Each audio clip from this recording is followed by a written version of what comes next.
Good afternoon, good evening, wherever you are this today. I'm really pleased to be your host today for Radio Works this morning. My name is Lorna Knight, and I'm really happy to share my message with you wherever you are this morning.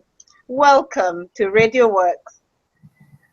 What I want to talk to you about today is about a book that is currently on Amazon and also available to you on the internet on www.hopingforthebest.com. The book is called Hoping for the Best, Planning for the Worst, and I will tell you a little bit about it. But first, before I talk about the book, I want to share with you my experience and what made me write the book. First of all, I'll give you a bit about my background. I'm actually a doctor, a medical doctor. I have worked here in the UK, and this is where I'm actually broadcasting from, and also worked abroad overseas in Africa, in Kenya. Whilst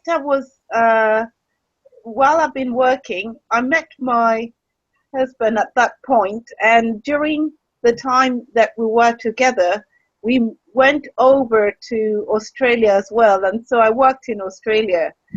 I have to say that the reason why I wrote this book is because it's about handling crisis. How do we move from a point of absolute desperation to a point where you survive and then thrive? The book is all about surviving from a crisis. And I went from a crisis of divorce and unfortunately losing absolutely everything that I had. And I thought there are probably so many women out there and so many men as well, because it affects both men and women, who have been through traumas of different forms and shapes.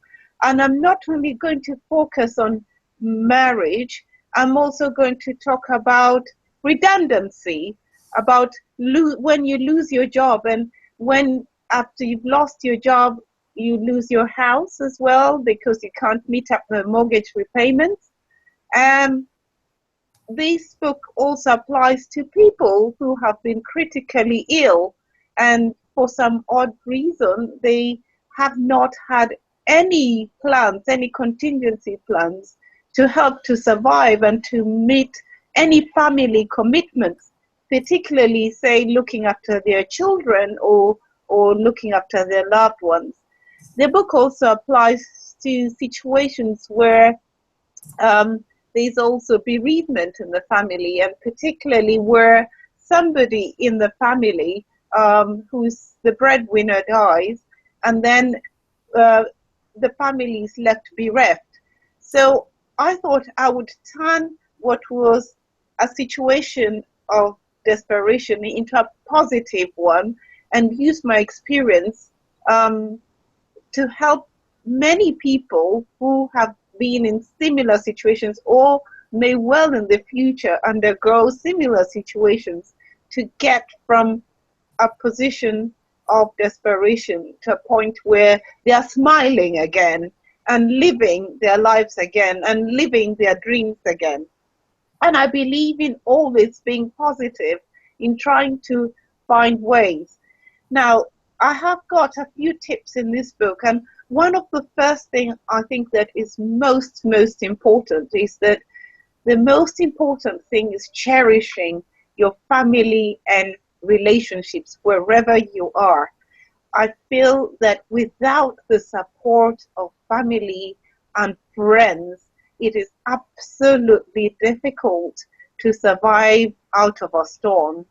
And in my situation, I literally had the support of two very good friends, because my family, immediate family now, actually live in Kenya, but the friends who were with me helped me to move on, to start a new life. And without their support, I have to say I would not be standing here. The other thing that I think is far more important, and I think is to cherish that relationship that you have with your creator. And I respect all your beliefs from wherever you are in the world, but I feel that, and I strongly believe that having that solid foundation and faith will keep you going from every single day. So it's important to invest in that. It's important to wake up every morning and to say thank you to the universe, thank you to God, thank you to Allah, thank you very much for giving you health, for giving you the beautiful uh, just listen to the birds out there, look at the trees, look at what's around you, and being grateful, and share that gratitude with people around you. The other most important thing that I think really is vital is to cherish your health, because you could be absolutely wealthy, but if you just are not looking after yourself. When I mean looking after yourself, I mean look at your diet, look at exercise, make sure that you do your best to be as healthy as possible, because you can't really enjoy life if you're unhealthy. Those are the three most important things I feel: family, family relationships, and your health. Now, I'm going to speak to you about what the book talks about. So, at the beginning, I start with my own personal story, and I really would want you, if you have the opportunity to download this book, to delve and look at the personal story. Then I talk about looking at what your dreams are. Where do you want to go in life? How can you protect that dream? So if you say want your children to have, if your dream is that you want to have a family and that you want the family to be solid, invest in relationships, invest in learning how to communicate. you know Try to see, is it possible for me to try to communicate with your parents, with your friends. Make sure that you save a bit of time in your diary, however busy you are, to pick up the phone or even to email and say, look, how are you doing? Can we meet up for a coffee? Invest in that. It's fun. It's absolutely it's absolutely possible to do it. I don't care how busy you are, but two minutes in a week to actually just send an email to somebody who is close, just saying how good find out how good they are, and also learn to network. And it's not just networking with your immediate family and your friends, but also with your workmates, because you never know if you're in a situation of redundancy. Those people who you've networked with may be able to put you in a position and say, listen, there is a job going elsewhere, and you probably might be um, qualified to go for it. So don't look just at your immediate network. Also look at your work. Look at also the community groups that you go to. Make an effort to go out to speak to them. Cherish them. Do not just wait for a crisis to happen and then panic and then think, oh gosh, what do I do here? Try to invest in these relationships before crisis happens. The second thing that I think that was so important that I think we have to discuss, and I do not want to overlook this, is about finances. It's very, very important, particularly for women who are in vulnerable situations and where they have, it's not just about themselves. They have to think about the family, to equip themselves with skills. So have core skills in in what you have passion in, but at the same time, equip yourselves with skills so that you can generate, I believe, passive income. And when I say passive income, I mean income that can come in you get paid, but you're not physically present in a job. So, for instance, if you've learned how to invest in rental houses, this is just a random example, and your child falls ill and you can't go to work and you're suddenly made redundant, at least you will get a passive income coming from the rental houses. And there are so many multiple ways to do it. And it's a passion of mine that I feel that every single person should get at least that opportunity to learn how to create passive income, so that if you're ever in a crisis, if your spouse, who is the breadwinner, say dies, I hope that doesn't happen, or if you find yourself in a situation where you can't go back to work, at least there's an alternative source of income that comes to you. And it's also important to look at protecting your assets. So if you have a house that is mortgaged, make sure that you get some form of critical illness insurance, so that if you're unwell and you can't cover the mortgage payments because you can't go back to work, there is insurance so that would cover the mortgage repayments.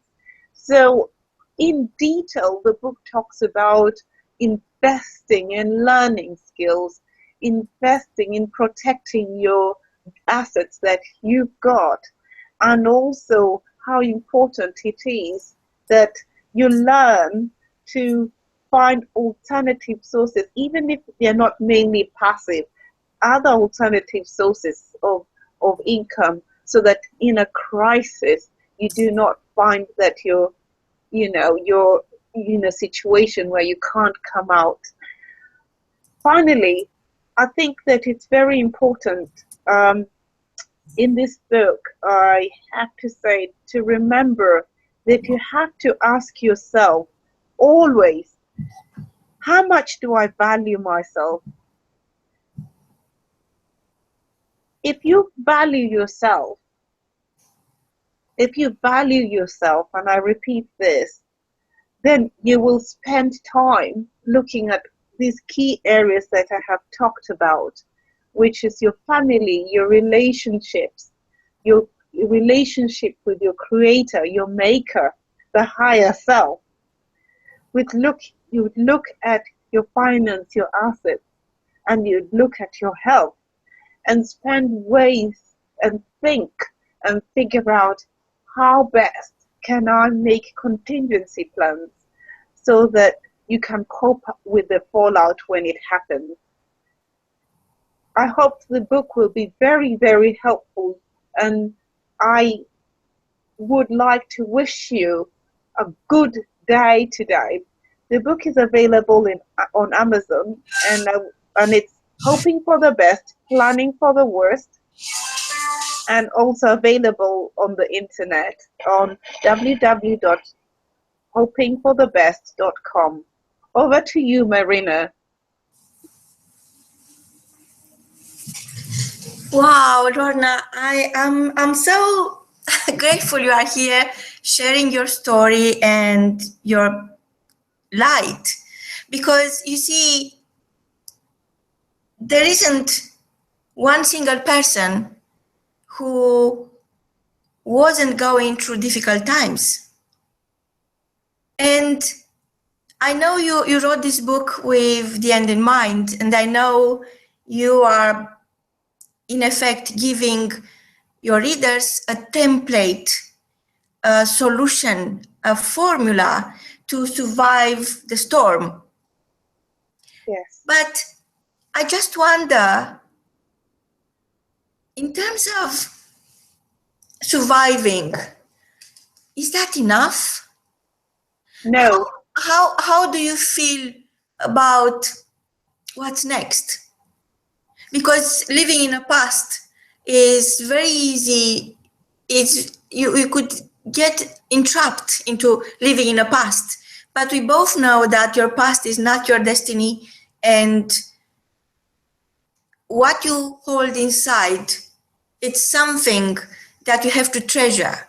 What you want is not outside. You can't chase opportunities or goals. You have to become the opportunity. And I think what makes us unique as humans is the fact that you learn from other people's sufferings, and your kindness have to prevail. However, some people who went through difficult challenges, even when they survive them, even when they overcome them, they have a tendency to go back into the past all the time.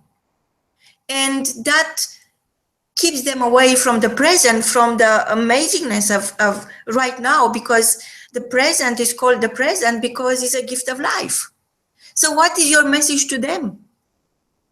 My message to them is, first of all, forgive whoever has wronged you, please, because without forgiveness, you cannot move forward. You will always hang back to the past. You need to live in the present, and the present, because the present has opportunities, and without you knowing it, the opportunities are all around you. And to grab those opportunities, you have to almost shake off the past and say, today is a wonderful day. It's a new day. It's a new beginning. I am going to make the most of it. I will breathe, live, and be a blessing to whoever comes around me. Start with a very positive attitude, and that will carry you through the day. Be a joy to people around you. Be a blessing to the people around you, and it will all come back to you. Without you knowing it, it will all come to you.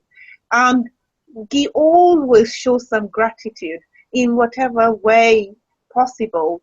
It may well be in your time, in how you spend it with people. It doesn't have to be through direct exchange of money or gifts. It can also be in the way, in your time, offering to help. And it is something that is absolutely rewarding, trust me. So the way to move forward is forgive first of all, and that will release you, and that will make you then take advantage of the opportunities, and then you start living life. Wow. That's my tip. Yeah, so Lorna, you are such a living example of what greatness can do for people. And as much as I want to look outside, I always know that the best is yet to come from inside out, because the world is this amazing puzzle. And yes, it's not perfect, and yes, there are missing pieces. And yet, if you look closely, you realize that you are missing, you are not there. But if you distance yourself a little bit from this big noise outside and you look inside, then you have the chance to find that place of abundance you hold, that gift you hold, that gift you've been given, and you weren't given that gift to hold on it, you're given that gift to master it. Then you could bring it out and turn yourself from the missing piece into the masterpiece like you did. And we are talking about opportunities, and I want to stress out to our listeners that chasing opportunities is good for a while, but then you realize that those opportunities, they are opportunities for everyone. And unless you put your name on it, unless you become the opportunity yourself, like you did, Lorna, you wrote a book. Now you are listing your book. You've been nominated for the Authors Awards 2016. And people are drawn to you because of your wisdom, because of your absolute amazingness and your energy. And the way you speak, you don't just speak, you vibrate. You are like a violin. And your story is helping and inspiring so many people, because there is everything out there and you have it all. However, what is in short supply is inspiration, and we need more people who could share their story to inspire others to create better life choices. And what you are doing, you are a woman on a mission, and I can't thank you enough for being here. And hopefully we'll have you back soon, and hopefully our listeners will have the courage to connect with you, and will have the curiosity to buy your book, read it, and write a review. Go on Amazon and write a review.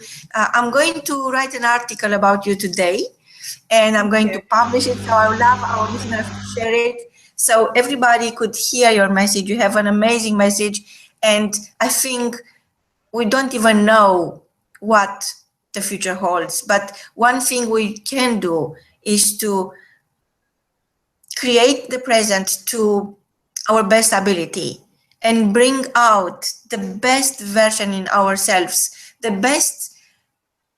golden version of ourselves. And that's contagious. From both of us, until next time, is goodbye. Thank you. Thank you, Marina.